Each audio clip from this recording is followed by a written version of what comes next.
الله الرحمن الرحيم. الصلاة والسلام على رسوله الكريم وعلى آله وأصحابه أجمعين وعلى من تبعه بإحسان إلى يوم الدين. أما بعد، أعوذ بالله من الشيطان الرجيم. بسم الله الرحمن الرحيم.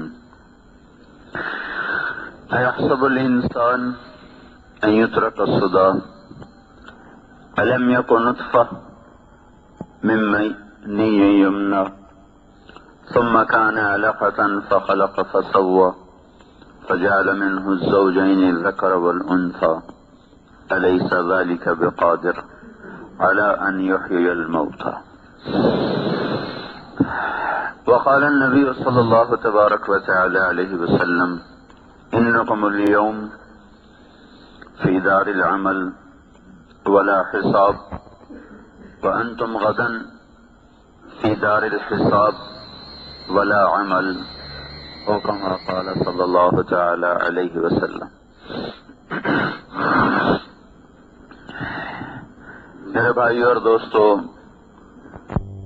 انسان اپنی زندگی کی نہ خود ابتدا کرتا ہے نہ اپنے ارادے سے اس کی انتہا کرتا ہے.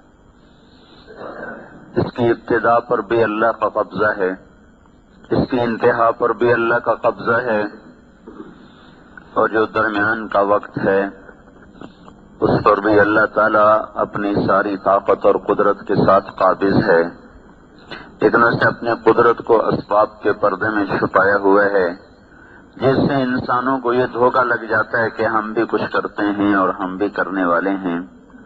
لیکن اگر ہم اپنی پہل پر غور فرمائیں، بلکہ ساری کائنات کی پہل پر غور فرمائیں، تو کسی بنانے والے کا بنایا ہوا یہ نقشہ ہے. اپنی ذات پر غور کریں تو ایک پانی کے قطرے میں اتنی طاقت نہیں ہے کہ اتنی بڑی شکل کو بنا دے، اور پانی کا وہ قطرہ نہیں ہوتا، وہ تو ان آنکھوں سے نظر بھی نہیں آتا. تو ایک چھوٹا سا سیل ہوتا ہے جو بڑی مائکروسکوپ میں دیکھا جائے تو پھر اس میں وہ نظر آتا ہے، اور اس چھوٹے سے اتنے باریک سیل سے ایسے ایسے کارنامے اور ایسے ایسے شاہکار اور ایسے ایسی داستانیں جنم لیں. یہ ایک بڑے طاقتور خالق کی کاریگری ہے، اور ایک بڑے خالق کی طرف یہ سب کچھ نشاندہی کرنے والا ہے. اللہ تعالیٰ نے ابتدا کی، نہ ہمارا ارادہ، نہ ہماری چاہت، نہ ہمارا فیصلہ. آج تک زندہ ہیں اپنے ارادے سے نہیں، اپنی طاقت سے نہیں. جو سانس آ رہا ہے جا رہا ہے یہ اپنے ارادے سے نہیں، اپنی طاقت سے نہیں. ہم کچھ نہ تھے، اللہ تھا. ہم غذاؤں میں بکھرے ہوئے تھے، فضاؤں میں پھیلے ہوئے تھے، اللہ تھا. اللہ تعالیٰ نے سب کو جمع کیا، اسے غذا میں بدلا، اور پھر سلالۃ من طین، پھر مٹی میں سے اسے نکالا. ثم جعلناہ نطفۃ، پھر اسے نطفے کی شکل دی. فی قرار مکین، ایک مضبوط ٹھکانے میں. فقدرنا، پھر ایک اندازہ لگایا. فنعم القادرون، اللہ تعالیٰ فرماتا ہے میرے جیسا کہاں سے لاؤ گے اندازے لگانے والا، میرے جیسا کہاں سے لاؤ گے نظام بنانے والا، تقدیر بنانے والا. کون ہے؟ کیا کہنے میرے سارے اس نظام کے تدبیر کے بنانے کے. پھر اس پر اگلا مرحلہ چلا. ثم خلقنا النطفة علقہ، وہ ایک علقہ میں بدلا، بستہ خون. فخلقنا العلقة مضغہ، ایک لوتھڑا. فخلقنا المضغة عظاما، ہڈیاں. فکسونا العظام لحما، ہڈیوں پر گوشت. ثم انشأناه خلقا آخر، پھر اسے ایک نئی شکل عطا فرمائی. پھر اللہ تعالیٰ نے اس کے اندر ایسا غذا کا نظام چلایا کہ خود ہمیں احسان کے طور پر بھی بتلایا اور چیلنج کے طور پر بھی بتلایا کہ ابن آدم من اوصل الیک الغذاء وانت جنین فی بطن امک.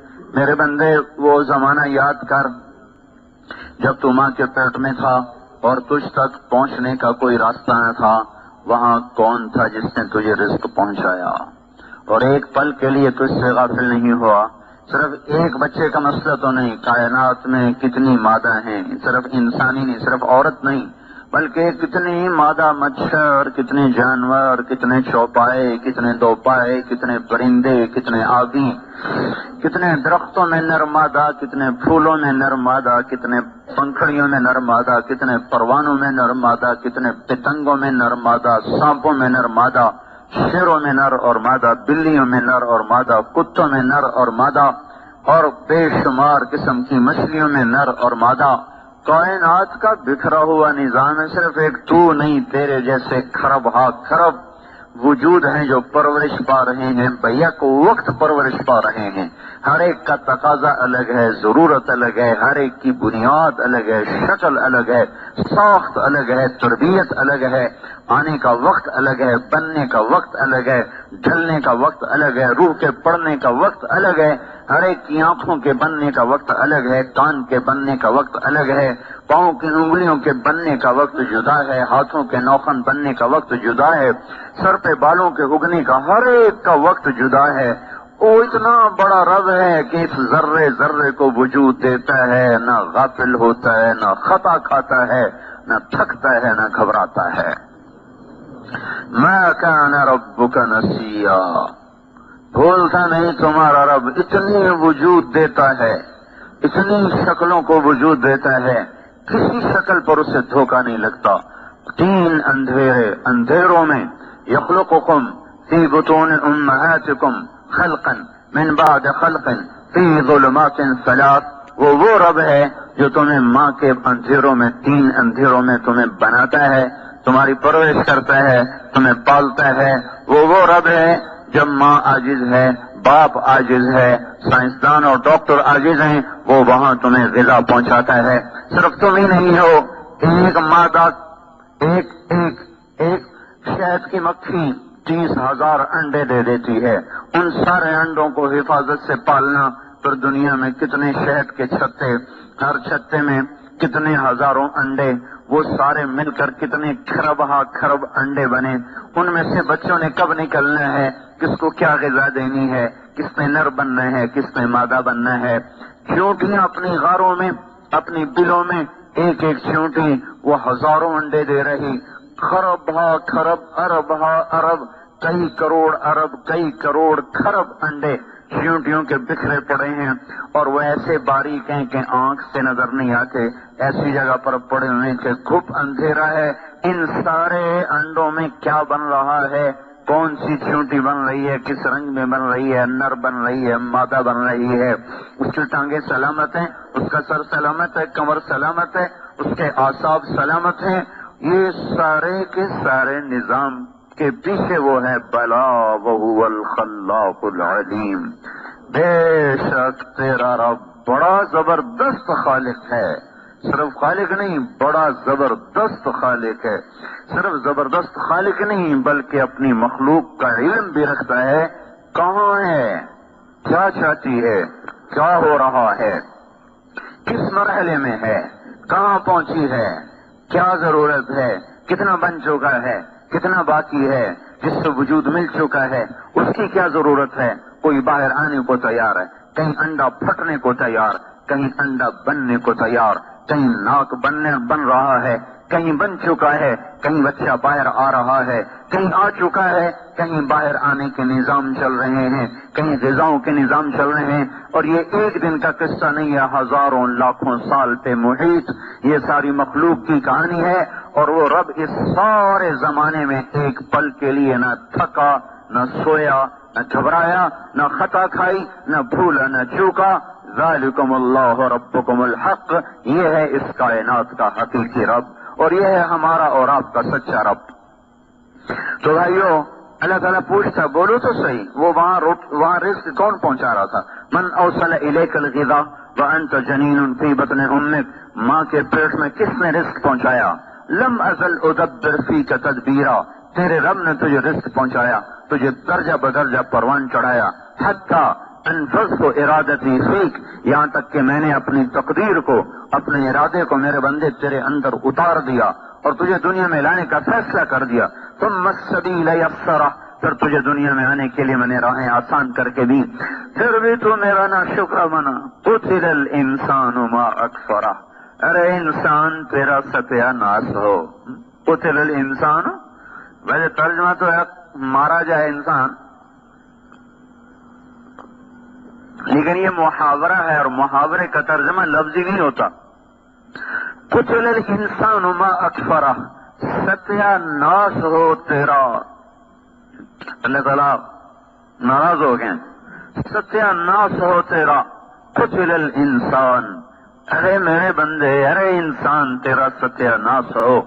ما اکفرہ، کتنا ہی تو ناشکر ہے۔ ما اکفرہ، کتنا ہی تو ناشکر ہے۔ میرے احسان تو گنتا، وَإِن تَعُدُّوا نِعْمَةَ اللَّهِ لَا تُحْصُوهَا، کبھی بیٹھ کے گنتا تو صحیح، تجھے گنتی میں بھی نہ آتے۔ ما اکفرہ، پھر بھی تو ناشکر ہے۔ مِنْ أَيِّ شَيْءٍ خَلَقَهُ، تجھے خبر بھی ہے میں نے تمہیں کہاں سے بنایا تھا۔ مِنْ أَيِّ شَيْءٍ خَلَقَهُ، یہاں رکنا ہے۔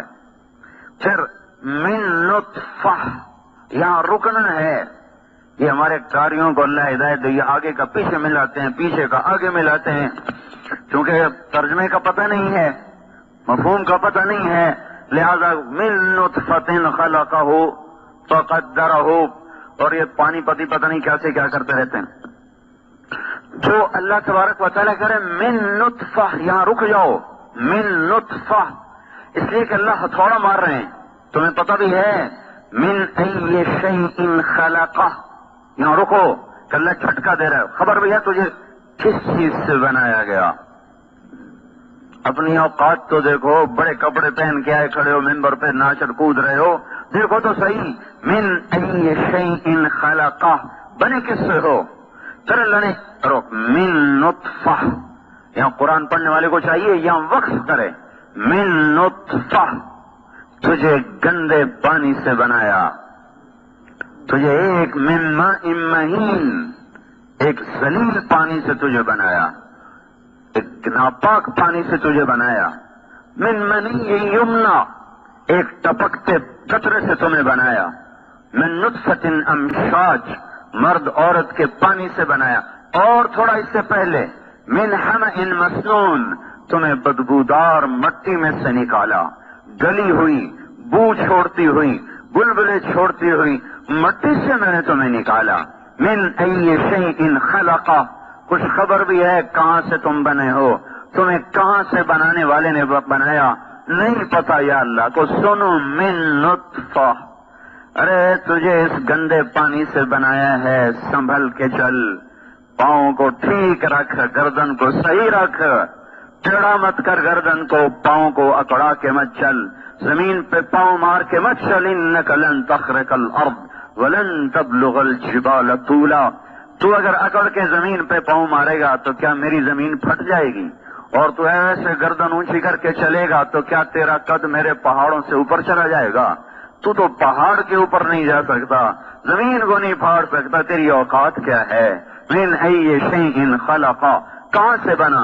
من نطفہ، ایک نطفہ سے بنا، خلقہ فقدرہ ثم السبیل یسرہ ثم اماتہ فاقبرہ ثم اذا شاء انشرہ۔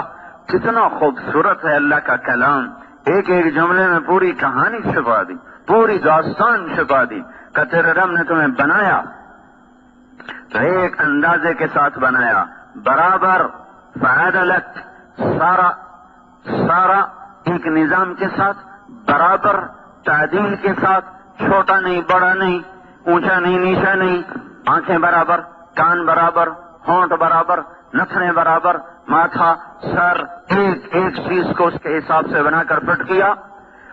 پھر تمہیں دنیا میں آنے کے لیے راستہ دیا، ثم السبیل یسرہ، پھر تمہیں دنیا میں لایا، پھر تمہیں کچھ عرصہ رہنے کو دیا، ثم اماتہ فاقبرہ، پھر تیری روح کو کھینچا، تجھے دوبارہ مٹی میں ڈال دیا۔ منہا خلقناکم وفیہا نعیدکم ومنہا نخرجکم تارۃ اخری، اسی سے تمہیں بنایا، اسی میں تمہیں پھینکا، پھر اسی سے تمہارا رب دوبارہ تمہیں زندہ کرے گا۔ ثم اذا شاء انشرہ، پھر جب وہ چاہے گا تو تمہیں زندہ کر کے کھڑا کر دے گا۔ بنو اسرائیل میں ایک شخص تھا، نافرمانی میں زندگی گزری، کہنے لگا جب میں مر جاؤں میری لاش کو جلا دینا اور میری راکھ کو بکھیر دینا، کچھ دریا میں بہا دینا، کو ادھر بہا دینا، کو ادھر بہا دینا۔ وہ یوں کہہ رہا تھا کہ میں ایسا بکھر جاؤں کہ مجھے جمع نہ کیا جا سکے، کہ اگر میں جمع ہو گیا تو میری بڑی سخت پکڑ ہوگی۔ تو حضور نے فرمایا اس کی راکھ کو انہوں نے بہا دیا، اڑا دیا، بکھیر دیا۔ اللہ تعالیٰ نے ذرے ذرے کو حکم دیا کہ ہمارا بندہ واپس کرو، سارا زندہ کر کے اپنے سامنے کھڑا کر دیا آسمانوں پر۔ بول بھائی یہ کیا کیا تھا، یہ کیا کیا تھا؟ کہ یا اللہ تجھ سے ڈر گیا تھا کہ میری خیر نہیں اگر میں قبر میں گیا، تیرے ڈر کی وجہ سے کیا تھا۔ کہ اچھا جاؤ اسی پر تجھے معاف کر دیا۔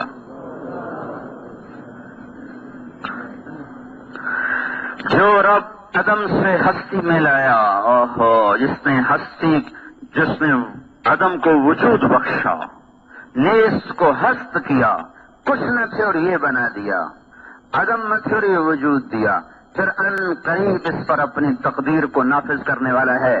اور دنیا کا طبیب نہیں بچتا، جعلی نوس نہ بچا تو اور کوئی بچے گا؟ جعلی نوس سے کسی نے کہا یروشلم میں ایک طبیب ہے جو مردے زندہ کر دیتا ہے، جعلی نوس اور عیسیٰ علیہ السلام کا ایک زمانہ ہے۔ انہوں نے کہا نہیں نہیں نہیں نہیں نہیں، کوئی طبیب یہ کام نہیں کر سکتا، یقیناً وہ اللہ کا نبی ہوگا، یہ طبیبوں کے بس کی بات نہیں ہے کہ مردے میں دوبارہ روح کو ڈال دیں۔ وَإِذَا الْمَنِيَّةُ أَنْشَبَتْ أَظْفَارَهَا أَلْفَيْتَ كُلَّ تَمِيمَةٍ لَا تَنْفَعُ، وہ جب موت پنجے گاڑتی ہے تو تعویذ ٹونے سارے بیکار چلے جاتے ہیں۔ تو وہ اللہ میرے بھائی ایک دن دوبارہ اٹھانے والا ہے، جس رب کا یہ نظام کچھ نہیں یہ بنایا، یہ ساری دھرتی کو بچھایا، آسمان کی چھت کو اوپر اللہ تعالیٰ نے ہمارے سروں پہ تانا، پھر ستاروں کی کندیلوں کو راتوں کو جگمگایا، صبح روشن چراغ جلایا، رات کو چاند کی کرنوں کو بکھیرا، دن میں سورج کی شعاؤں کو حکم دیا، اس نے غذاؤں کو پکایا اور اس نے پانیوں کو بخارات میں بدلا، ہوا کو حکم دیا، اس نے کندھا دیا، بادلوں کو حکم دیا مشکی سے بھر لو، پھر فرشتوں کو حکم دیا فضا میں بکھیر دو، پھر حکم دیا کہ اب قطرہ قطرہ بن کے انسانوں پہ برسو اور گرو۔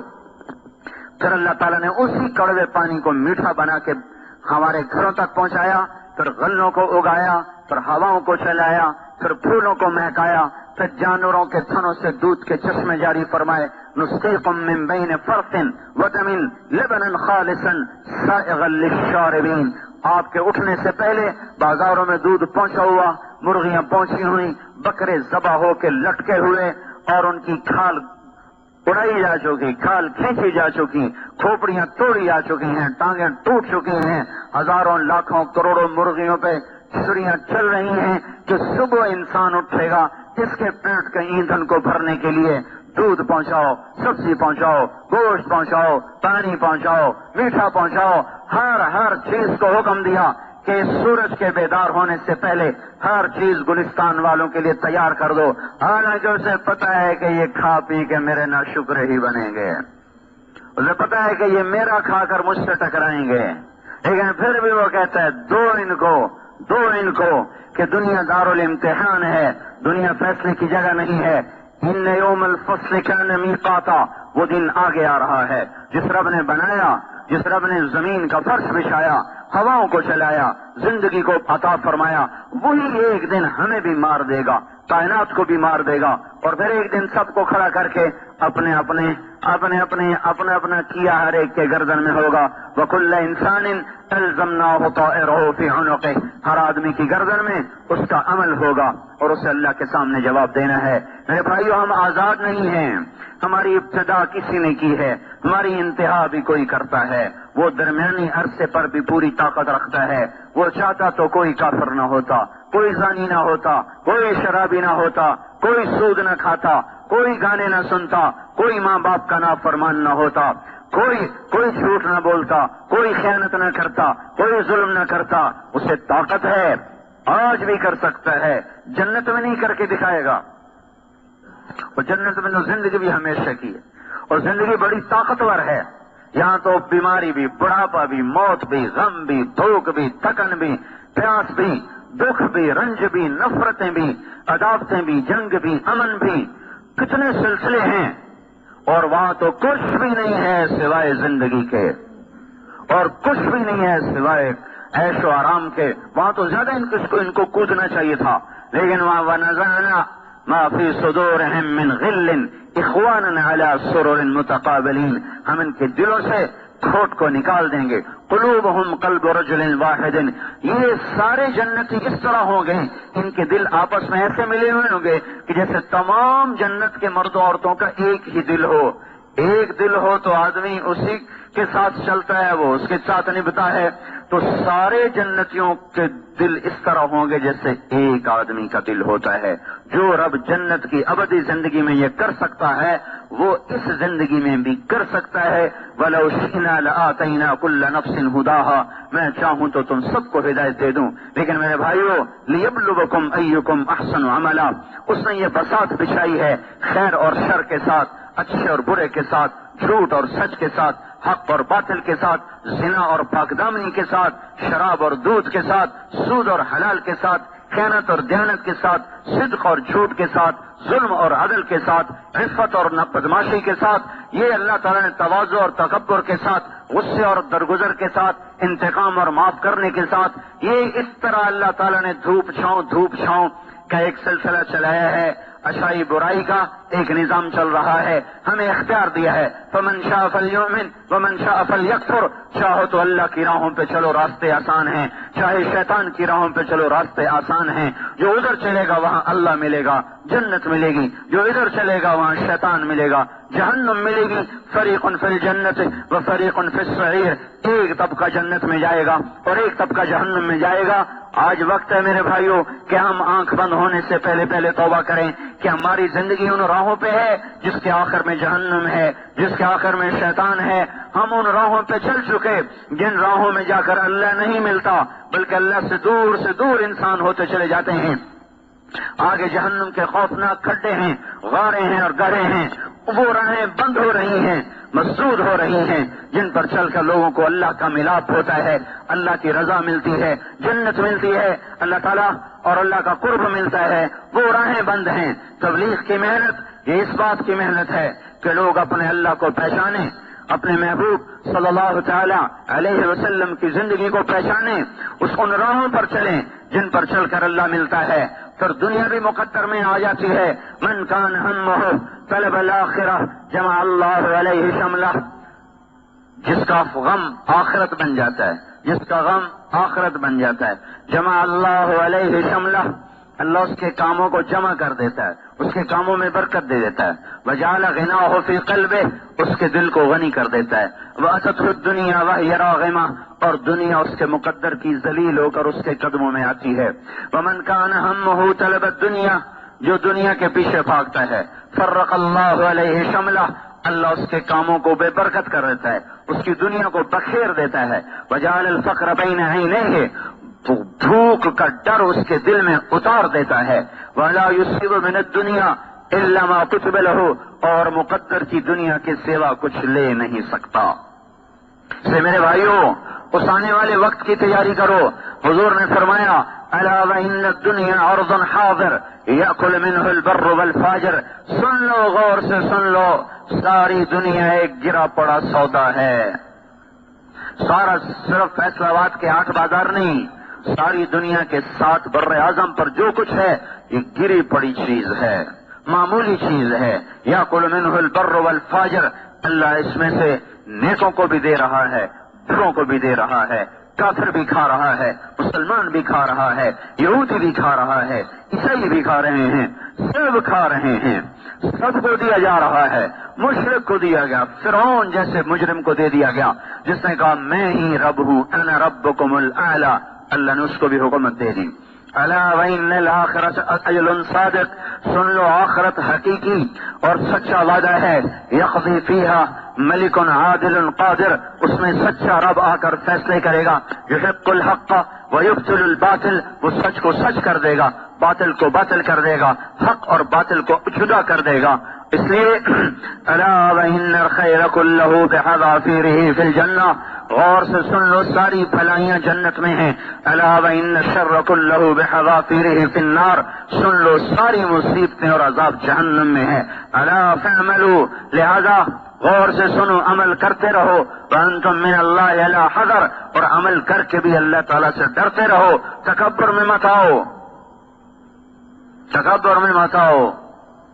اگر بھائی کو آپ چلہ لگا لیتے، بھائی میں نمازی ہوں، مجھے کیا کہتے ہو، میں نماز پڑھتا ہوں، مجھے کیا کہتے ہو، چلہ لگاؤ، جاؤ کسی بے نمازی سے بات کرو۔ تو اللہ کر الا فاعملوا وانتم من اللہ علی حذر، کوئی عمل کر کے تکبر میں نہ آ جانا۔ اگر میں نے رد کر دیا تو پھر کیا کرو گے؟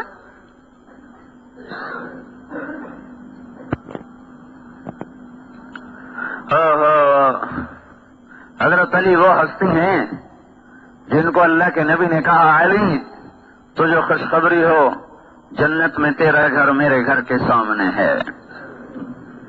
یہ خوشخبری سوائے علی کے کسی کو نہیں ملی۔ اترضى ان يكون منزلك مقابل منزلي في الجنہ، اے علی تو خوش ہے جنت میں تیرا گھر میرے گھر کے سامنے ہے؟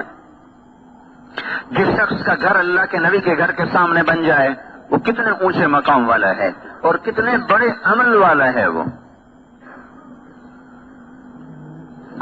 قرآن کی ایک آیت ہے جس پر صرف حضرت علی نے عمل کیا، باقی کسی نے نہیں کیا، نہ کسی صحابی نے، نہ بعد کی امت نے۔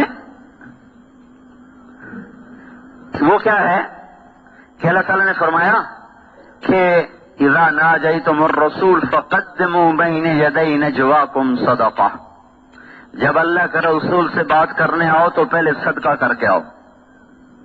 حضرت علی کے جی میں آیا کہ یہ آیت منسوخ ہو جائے گی، اس لیے کہ سارے فقیر ہیں، کون پہلے صدقہ کرے گا اور حضور سے بات کرے گا؟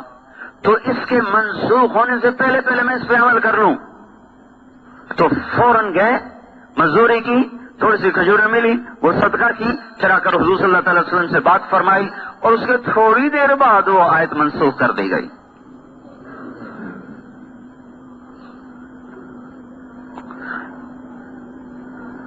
پھر آپ نے کہا قیامت کے دن میں فاطمہ، حسن، حسین اور علی ایک ہی جگہ پر ہوں گے، اکٹھے ہوں گے۔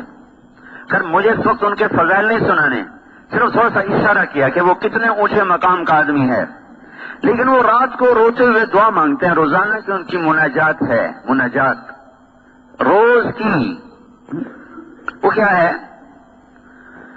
حضرت زرار ابن زمرہ کنانی فرماتے ہیں کہ میرے کانوں میں آج بھی علی کے الفاظ گونج رہے ہیں۔ کس وقت میں؟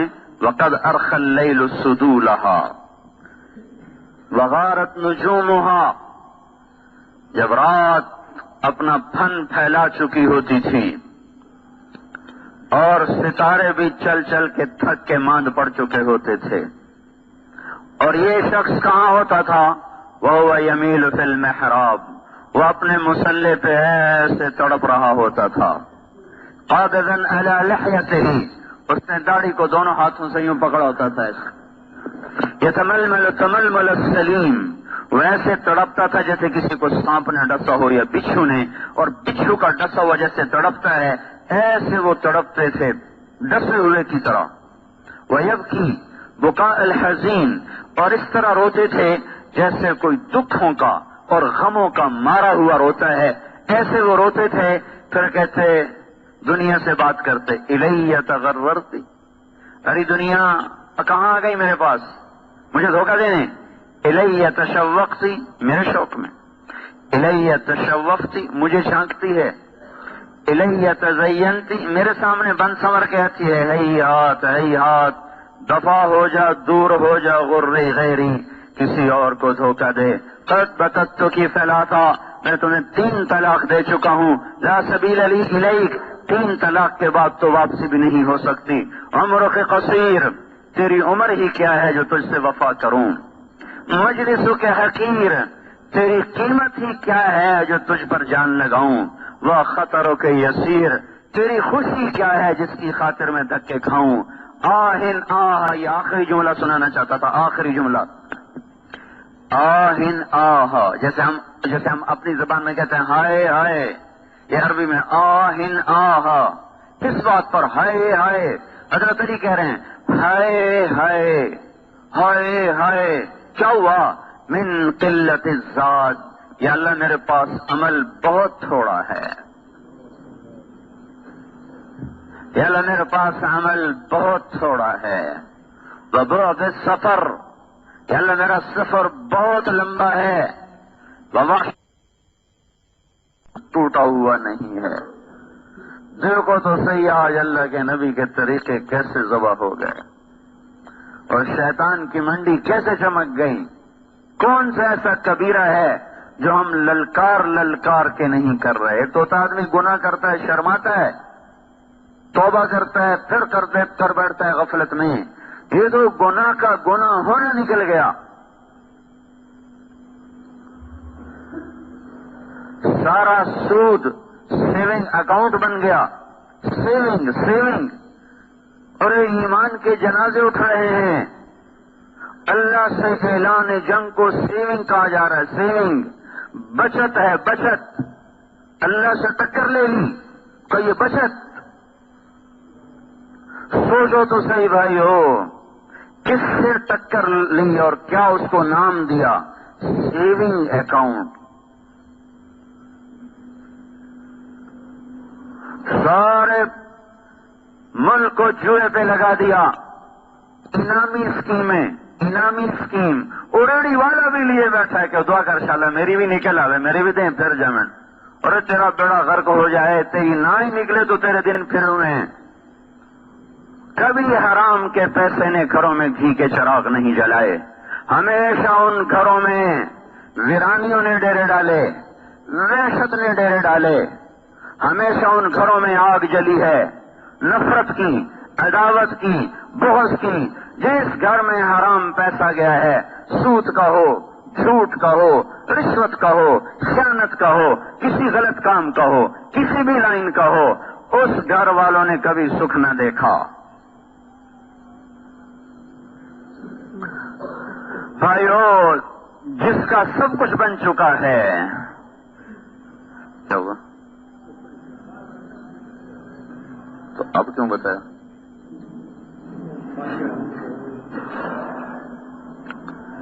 جس کا سب کچھ بن چکا ہے، اس کو جنت کی خوشخبری مل چکی ہے، وہ کہتا ہے ہائے میرا کیا بنے گا، ہائے میرا کیا بنے گا۔ اور ہمارا تو بنا بھی کچھ نہیں، ہمیں تو پتہ بھی کوئی نہیں ہے کہ خاتمہ بھی ایمان پہ ہوگا کہ نہیں ہوگا۔ میں تو اتنا بھی یقین کوئی نہیں کس حال میں موت آئے گی۔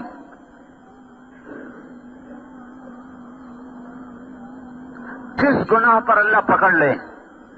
التذکرہ، علامہ قرطبی کی کتاب ہے۔ ایک شخص، اس میں واقعہ لکھا ہے، ایک شخص صبح آیا، دکان کھولی، اپنا ترازو توڑ دیا۔ برابر کے دکاندار نے پوچھا ترازو کیوں توڑا ہے؟ کہنے لگے بھائی ہمارا پڑوسی آج مر رہا تھا اور ہم اس کو کلمہ پڑھنے کی تلقین کر رہے تھے، اور وہ کہہ رہا تھا مجھ سے کلمہ نہیں پڑھا جا رہا۔ ہم نے پوچھا کیوں نہیں پڑھا جا رہا؟ تو اس نے جواب دیا کہ میں جو اپنی دکان پہ ترازو سے چیزیں تولتا تھا، اس کا جو کانٹا ہے وہ میرے حلق میں چھپا پڑا ہے، وہ مجھے کلمہ نہیں پڑھنے دے رہا۔ اب بتاؤ یہ کیا لے کر گیا؟ اور یہ ہمارے علاقے میں جنہیں فیکٹریاں ہیں تو وہ فیکٹریوں والے وہ خاص آدمی ہوتے ہیں جو ہماری کپاس تولتے ہیں، ان کو مہارت ہوتی ہے کانٹے میں غلطی کرنے کی، تو وہ من و من کپاس اڑا کے چلے جاتے ہیں۔ جو جتنا زیادہ اس کانٹے کو چلانے کا ماہر ہوتا ہے اتنی زیادہ وہ ان سے تنخواہ پاتا ہے۔ ہر 100 من کے پیچھے 5-10 من اڑا دیتے ہیں۔ میں کہتا ہوں وہ ہماری ساری ہی اڑا دیں، لیکن مرتے ہوئے کلمہ چھن گیا تو کیا لے کر گئے؟ اولاد کے لیے سنگ مرمر کے گھر کھڑے کر دیے، لیکن مرتے ہوئے کلمے سے خالی گئے تو کیا لے کر گئے؟ ساری زندگی عیش و آرام سے گزری، لیکن مرتے ہوئے کلمہ نکل گیا ہاتھ سے تو کیا گیا؟ کیا لے کر جا رہے ہیں؟ بھائیو، اللہ کے واسطے اللہ کی طرف رجوع کرو۔ اس کے سامنے آنا ہے اس سے ڈر کے چلیں. جن کے مسئلے حل ہو گئے ان کا یہ حال ہے. وہ حضرت عمر جن کے اسلام لانے پر آسمان کے فرشتوں نے خوشیاں منائی. جب آپ نے کلمہ پڑھا اور صحابہ نے تکبیر پڑھی تو جبریل آ گئے کہ یا رسول اللہ آپ کو عمر کے اسلام کی خوشی ہو رہی؟ آپ نے کہا ہو رہی. استبشر بہ اہل السماء، آسمان کے فرشتے بھی خوش ہو رہے ہیں عمر کے اسلام لانے پر. یہ وہ شخص ہے جس راستے سے گزرتا تھا شیطان وہ راستہ چھوڑ جاتا تھا. اور یہ وہ شخص ہے کہ آپ نے فرمایا عرفات کے میدان میں سارے صحابہ موجود ہیں 1.25 لاکھ. تو آپ نے کہا اس وقت اللہ تعالیٰ میرے صحابہ پہ فخر کر رہا ہے، عمر بن خطاب پہ خاص طور پہ فخر فرما رہا ہے. اور آپ نے فرمایا میرے بعد کوئی نبی ہوتا تو عمر ہوتا. وہ شخص ہے. اور آپ نے کہا میرے 2 وزیر زمین میں 2 آسمان، زمین کے ابو بکر اور عمر، آسمان پہ جبریل و میکائیل. ایسے بلند مقام کے شخص. اور فتوحات ہو گئیں، خزانے اٹھ کے مدینے پہنچ گئے. اپنا حال وہی جو کہ انچھنے آٹے کی روٹی، ٹاٹ لگے پیوند، مہینے میں 1 دفعہ گوشت کھانا. صحابہ نے مشورہ کیا بہت مشقت میں ہے عمر، ان کو چاہیے کہ اب نرمی کریں، کوئی نوکر رکھیں، اچھے کپڑے پہنیں، اچھا کھانا کھائیں.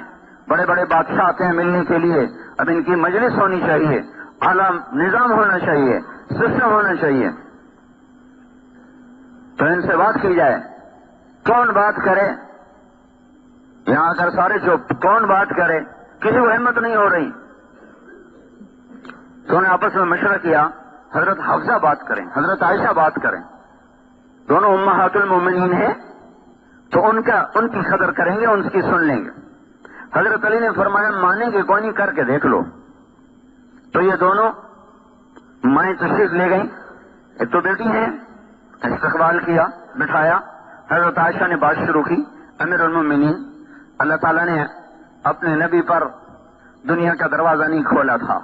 وہ دنیا سے ایسے ہی چلے گئے، نہ دنیا آئی نہ انہوں نے اس کو چاہا. میرے باپ نے حکومت سنبھالی، نہ دنیا آئی نہ انہوں نے چاہا، نہ کھلی نہ انہوں نے کھلوائی، وہ بھی دنیا سے ویسے ہی چلے گئے. اللہ تعالیٰ نے آپ کی برکت سے اسلام کو زندہ کیا اور ساری دنیا میں اسلام کا ڈنکا بج گیا. ساری دنیا کے خزانے اٹھ کے مدینے آ گئے ہیں. اب وہ زمانہ نہیں رہا. آپ اپنے اوپر رحم کھائیں اور اپنے طرز زندگی بدلیں. آپ اتنے موٹے کپڑے پہنتے ہیں، جسم کو تکلیف ہے، آپ نرم کپڑا پہنیں. اب آپ پر بڑھاپا طاری ہے، آپ اتنی سخت غذا کھاتے ہیں، آپ اپنے لیے نرم غذا کریں. آپ کو خدمت کی ضرورت ہے، کوئی نوکر رکھیں. آپ کے پاس بڑے بڑے وفد آتے ہیں، آپ کوئی مجلس ہو، اچھی پوشاک ہو، اچھا کپڑا ہو، یا برائے مہربانی آپ ہماری اس بات پر غور فرمائیں. اور حضرت عمر کا رنگ تبدیل ہو رہا. جب بات ختم کی تو کہنے لگے تمہیں کس نے بھیجا میرے پاس؟ کہنے لگی پہلے آپ ہاں نہ تو کریں. تو فرمایا کہ اگر مجھے پتہ چل جائے جنہوں نے تمہیں بھیجا میرے پاس تو میں مار کے ان کے چہرے کالے کر دوں. پھر اپنی بیٹی سے مخاطب ہوئے، حضرت حفصہ سے. کہنے لگے تو گھر والی ہے اور گھر والے کو پتہ ہوتا ہے گھر میں کیا ہے. تو بتا تیرے گھر میں اللہ کے نبی نے کبھی زندگی بھر 2 وقت کھانا کھایا؟ کبھی زندگی میں 2 وقت کھانا کھایا؟ صبح کھایا تو شام نہیں کھایا، شام کھایا تو صبح نہیں کھایا. کیا تو اس پر اقرار کرتی ہے؟ تو اللہم نعم، کہاں میں اس پر گواہ ہوں. کیا تجھے یاد ہے کہ ایک دفعہ تو نے میز پہ کھانا رکھ کے دیا تھا تو حضور کے چہرے کا رنگ بدل گیا تھا؟ غصے کی وجہ سے تو انہوں نے میز سے کھانا اٹھا کے زمین پہ رکھا تھا، زمین پہ بیٹھ کر کھایا تھا کہ میں غلام ہوں، مجھے شاہی پسند نہیں ہے. ایک دفعہ حضرت عائشہ رضی اللہ تعالیٰ عنہ نے، الگ واقعہ سنا رہا ہوں، حضرت عائشہ رضی اللہ تعالیٰ عنہ نے عرض کی یا رسول اللہ آپ کیسے بیٹھ رہے ہیں؟ آپ ذرا ٹیک لگا کے کھائیں، آپ کو آسانی رہے گی. تو آپ بجائے ٹیک لگانے کے آپ جھکتے آپ نے اپنی پیشانی زمین پہ لگا دی. کہ نہیں میں تو غلام ہوں، میں کیسے ٹیک لگا کے کھا سکتا ہوں؟ میں اپنے رب کا غلام ہوں، میں غلاموں کی طرح کھاؤں گا، میں اسے دکھانا چاہتا ہوں کہ میں تیرا بندہ اور تیرا غلام ہوں۔ پھر فرمایا تجھے بستر یاد ہے کیا تھا تیرے نبی کے گھر میں؟ کہ جی ہاں، ایک ٹاٹ تھا جسے رات کو دوہرا کر دیتی تھی، دن میں پھیلا دیتی تھی۔ آپ نے فرمایا تجھے وہ رات یاد ہے جب ایک دن تو نے ایک تہ اس کی اور لگا دی تھی، دوہرے کی بجائے چوڑا کر دیا تھا، تو صبح پھر حضور نے پوچھا تھا حفظہ میرا بستر بدل دیا؟ کہ نہیں یا رسول اللہ وہی ہے، ایک تہ اور لگا دی تھی تاکہ نرم ہو جائے۔ تو آپ نے کہا تھا میرا بستر ویسا ہی کر دے جیسا یہ تھا، میں یہ نرمی پسند نہیں کرتا، میں اپنے رب سے باتیں کرتا ہوں، اس ٹاٹ کی نرمی نے مجھے اٹھنے سے روکے رکھا۔ بول تو گواہ ہے؟ کہ میں گواہ ہوں۔ کیا تمہیں یاد ہے حضور کا ایک ہی جوڑا ہوتا تھا؟ کہ جی ہاں۔ کیا اسے خود دھوتے تھے؟ کہ بالکل۔ کیا بعض اوقات یہ حال ہوتا تھا کہ نماز کا وقت ہوتا اور آپ کپڑے دھو کے لٹکا کے اندر بیٹھے ہوتے تھے، بلال آ کر عرض کرتے یا رسول اللہ نماز کا وقت ہو چکا ہے، تو آپ فرماتے میرے پاس کپڑے کوئی نہیں ہیں پہننے کے، ہم تو روزانہ ہی جوڑے بدلتے ہیں۔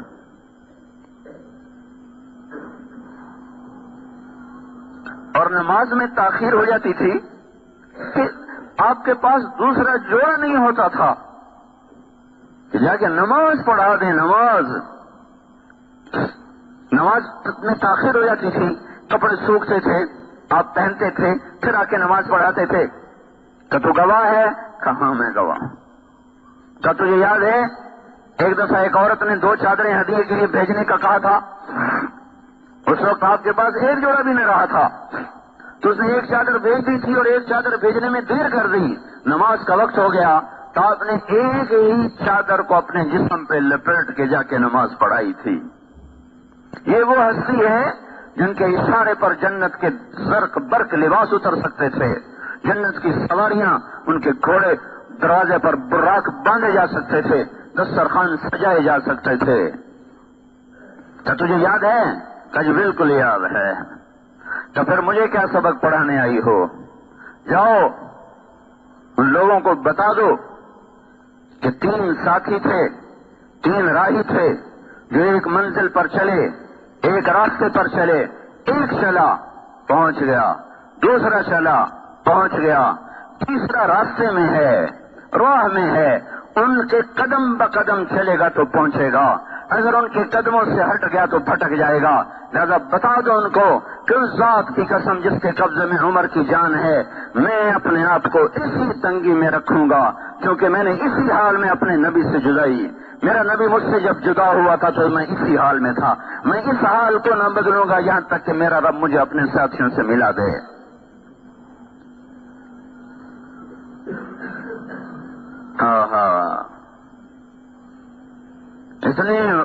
اتنی بشارتیں لے کر اتنی مشقتیں، ہم نماز چھوڑ کر بھی اتنا نہیں ڈرتے جتنا وہ جنتی ہو کر ڈر رہے تھے۔ یہ دیکھو کتنے جمعے میں آئے بیٹھے ہیں، یہ ہر دفعہ مجھے پریشان کر دیتے ہیں اور مجھے رلا دیتے ہیں کہ یہ باقی نمازوں میں کہاں غائب ہو جاتے ہیں، انہیں کیا ہو جاتا ہے، کیوں ان کا ایمان جا کے گم ہو جاتا ہے، کیوں ان کا ایمان بیدار نہیں ہوتا؟ کیا یہ ندا صرف 8ویں دن آتی ہے کہ آ جاؤ مسجد میں؟ یہ تو 5 دفعہ ندا پڑتی ہے، حی علی الصلاۃ، آ جاؤ آ جاؤ آ جاؤ، اس وقت میں کیوں نہیں قدم اٹھتے؟ اتنے بڑے فریضے کو چھوڑ کر بھی پرواہ کوئی نہیں، اور وہ جنت کی بشارتیں لے کر اس طرح بیٹھے رو رہے ہیں، اور نماز میں ہی جان پیش کی اللہ کو۔ خنجر نماز میں لگا، ہوش میں آتے ہی پوچھا مجھے کس نے مجھے خنجر مارا؟ کہ مجوسی نے کہا شکر ہے میرے مولا تو نے کسی مسلمان کے ہاتھ میری موت نہ لکھی، ایک کافر کے ہاتھ مجھے شہادت اعلیٰ نصیب فرمائی۔ جب بچنے کی امید ختم ہو گئی تو اپنے بیٹے کو بلایا۔ اب دیکھو وہ کہتے تھے میں قدم بقدم چلوں گا تاکہ اپنے ساتھیوں سے مل جاؤں، دیکھو اللہ نے ملایا کیسے۔ جب بچنے کے آثار ختم ہو گئے تو اپنے بیٹے کو بلایا کہ بیٹا جاؤ اما عائشہ سے پوچھ کے آؤ کہ عمر اپنے ساتھیوں کے پاس دفن ہونے کی اجازت چاہتا ہے، اجازت دے دیں تو مجھے وہاں دفن کرنا، نہیں تو جنت البقیع میں جا کے مجھے ڈال دینا. اور ان سے کہنا کہ عمر پوچھ رہا ہے، یہ نہ کہنا امیر المومنین پوچھ رہا ہے، میں امیر المومنین نہیں ہوں. حضرت عبداللہ بن عمر آئے، دروازے پر دستک دی. عائشہ نے اندر آنے کی اجازت، تو اندر بیٹھی رو رہی تھی، وہ بھی سارا مدینہ رو رہا تھا، سارا اسلام ہی رویا عمر کے مرنے پر. تو انہوں نے عرض کی، اما جان میرے باپ کی یہ تمنا اور خواہش ہے، آپ سے اجازت چاہتے ہیں. تو حضرت عائشہ رضی اللہ تعالیٰ عنہا رو پڑی. مزید فرمایا کہ یہ جگہ تو میں نے اپنے لیے رکھی ہوئی تھی کہ میرا باپ بھی یہیں دفن ہے، میرا خامد بھی یہیں دفن ہے، میں بھی یہیں دفن ہو جاؤں گی، لیکن اگر عمر یہ جگہ چاہتے ہیں تو عمر مجھ سے زیادہ اس جگہ کا حقدار ہے، میری طرف سے اجازت. وہ کہہ رہے تھے میں انہی قدموں پہ چلوں گا جس پر وہ دو چلے تھے تاکہ میں ان کے ساتھ مل جاؤں. اب ملنے کے اسباب پیدا ہو رہے ہیں. انہوں نے آ کر بشارت دی، ابا جان ابشر، بشارت ہو، کام بن گیا. کہ نہیں، شاید میرے شرم میں اجازت دے دی ہو، جب میں مر جاؤں جنازہ پڑھ چکو جا کے پھر رکھ لینا، ایک دفعہ پھر اجازت مانگنا، اجازت ملے تو لے جانا، نہیں تو واپس لے آنا، بقیع میں ڈال دینا. اتنی بڑی کامیابیوں کے ساتھ یہ شخص جان کی بازی ہار رہا ہے، لیکن ان کے آخری الفاظ سنو.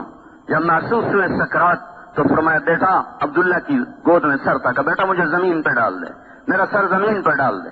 تو حضرت عبداللہ بن عمر نے سر زمین پہ ڈال دیا تو اپنے گال مٹی میں رکھ دی، ایسے مٹی میں، اور یوں یوں ملنے لگے، ایسے ایسے ایسے ایسے ایسے، اور کہنے لگے ویل لک یا عمر ان لم یغفر لک ربک، اے عمر تو برباد ہو گیا اگر تیرے رب نے تجھے معاف نہ کیا.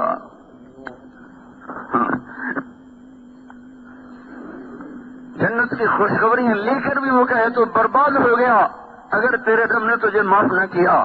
یہ مجمع نماز چھوڑ کر بھی کبھی نہیں رویا کہ آئے ہمارا کیا بنے گا.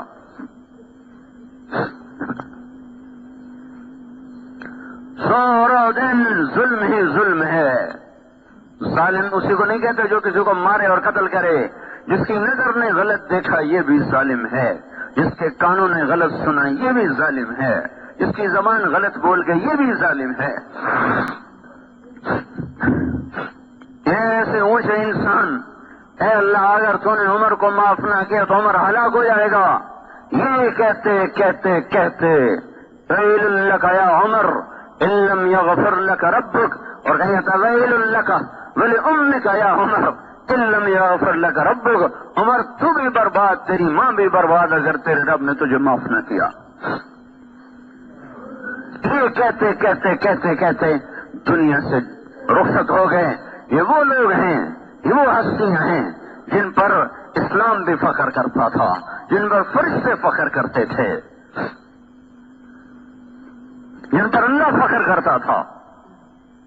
وہ ساری بشارتیں لے کر اس حال میں ہیں اور ہم سارے حکم توڑ کر ایسے غافل.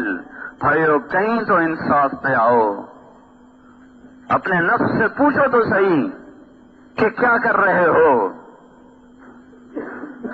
اپنی عقل سے سوال کرو، اس سول ہوئے ضمیر کو کسی رات کی تنہائی میں بیدار کرو کہ کیا کر رہے ہو، کس چیز پہ محنت کر رہے ہو، کن چیزوں کے پیچھے بھاگ رہے ہو.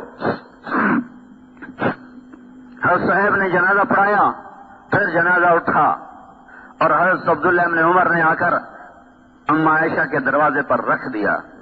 پھر آگے بڑھے، سارا مجمع پیچھے، یہ آگے بڑھے، دستک دی کہ ام المومنین میرا باپ دروازے پہ حاضر ہو چکا ہے اور اندر آنے کی اجازت چاہتا ہے.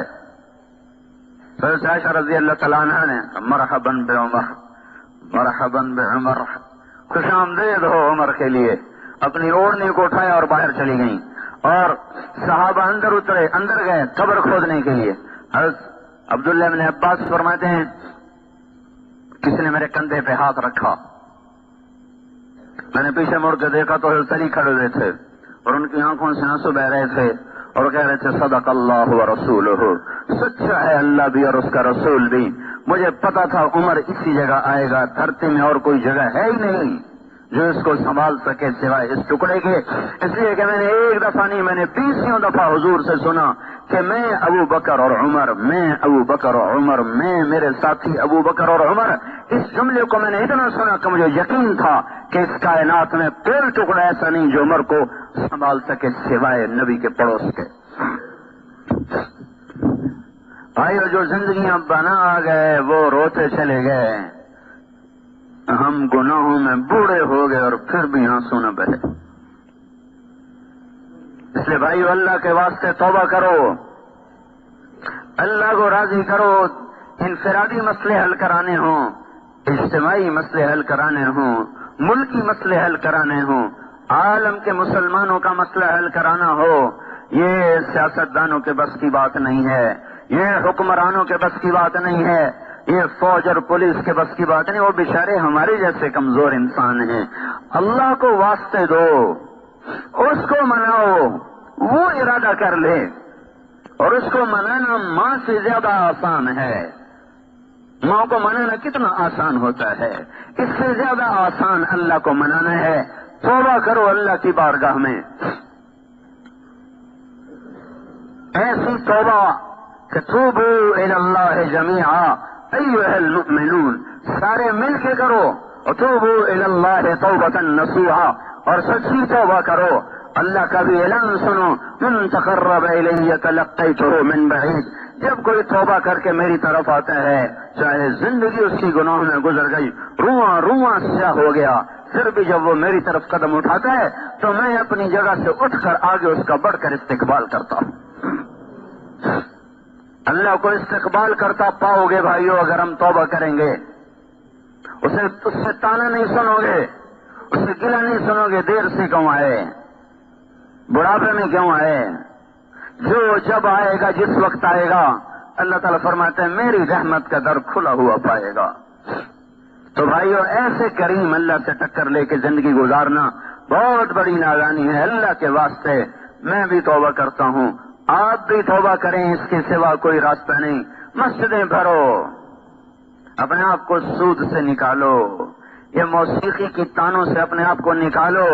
جو قوم موسیقی میں ڈوب جاتی ہے ان کا مقدر کبھی نہیں طلوع ہو سکتا، ان کے لیے غروب ہی مقدر ہے، غروب ہی مقدر ہے. دنیا کی تاریخ گواہ ہے اس پر. جن قوموں میں سود پھیلا وہ کبھی نہ پنپ سکی، جن قوموں میں ظلم پھیلا وہ کبھی نہ سبز اور ہری ہو سکی، جن قوموں میں فحاشی پھیلی ان قوموں کو صفحہ ہستی سے مٹا دیا گیا. بھائیو، یوں مغرب کے پیچھے اندھے ہو کے نہ چلو. مغرب اندھیرے کی جگہ ہے، یاد رکھو. مشرق روشنی کی جگہ ہے. مغرب میں تو سورج جیسا روشن چراغ جا کے ڈوب جاتا ہے اور اندھا ہو جاتا ہے.